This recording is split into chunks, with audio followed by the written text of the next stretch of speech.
Most students planning to study in Canada are focused on one thing, that is the number they look at first, the number they compare between schools, and that is the number they assume represents the full cost of studying abroad. But here's the truth: tuition is only one part of the financial reality in Canada. And in 2026, if you only budget for tuition, you are already underestimating the total cost. Let's break it down properly. Say your tuition is around 18,000 CAD per year. On paper, that may look manageable for many students, but tuition is not your total budget. It is just the starting point. Now, let's talk about what students must actually budget for, because studying in Canada is not just about paying a school fee, it is about surviving.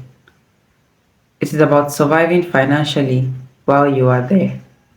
First is living expenses.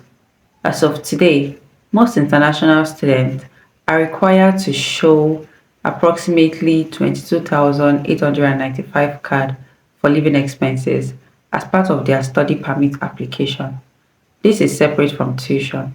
This covers basic living costs like accommodation, food, transport, and daily survival.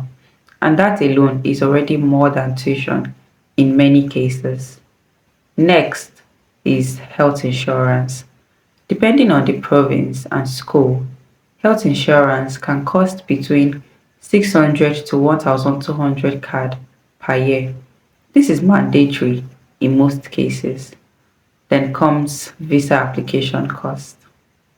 Students usually pay visa fees, biometric fees. This can add up to around 385 CAD or more.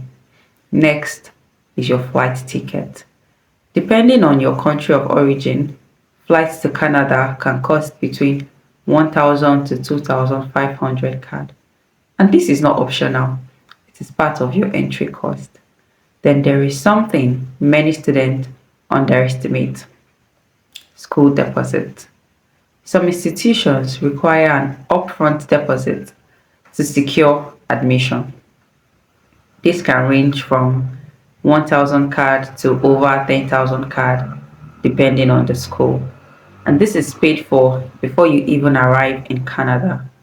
Now let's add everything together. Your tuition is 18,000 CAD, living expenses 22,895, health insurance 600 to 1,200 CAD, visa and biometrics, let's say 385 upwards, flight 1,000 to 2,500 CAD, school deposits 1,000 to 10,000 CAD. When you combine all of this, your first year budget is not 18,000 CAD. It is closer to 40,000 to 55,000 CAD plus, depending on your situation, city, and lifestyle. And this is where many students get caught off guard, not because they are careless, but because nobody explained the full financial picture early enough. Another major factor students ignore is location. Studying in Toronto or Vancouver is not the same as studying in smaller provinces like Manitoba or Newfoundland. Same country, different cost of living. Rent alone can change your entire budget. Transportation, groceries, and daily expenses vary massively depending on where you live. So here's the reality. If you're planning to study in Canada in 2026, you cannot just budget for tuition. You must budget for the full journey, because studying abroad is not just about getting admission. It is about staying financially stable after you arrive. And here is what successful students do differently. They don't just ask, how much is tuition? They ask, what will my total cost of living and studying abroad actually be? That one shift changes everything, because the students who struggle financially are not always the ones with low admission chances. They are often the ones who underestimated the full cost. So, what should you do instead? You plan early. You calculate everything before applying. You compare schools based on total cost, not just tuition.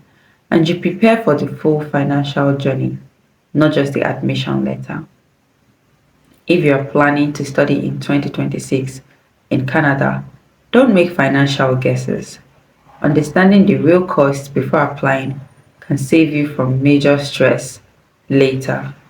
Studently helps you break down the full cost of studying in Canada based on your program, city, and lifestyle so you can plan properly from the start. Sign up for Studently today. And if this video helped you, make sure you like, subscribe, and turn on notifications for more real breakdowns on studying, budgeting, and living in Canada. And comment below what stage you are right now in your application. Are you applying, admitted, or planning?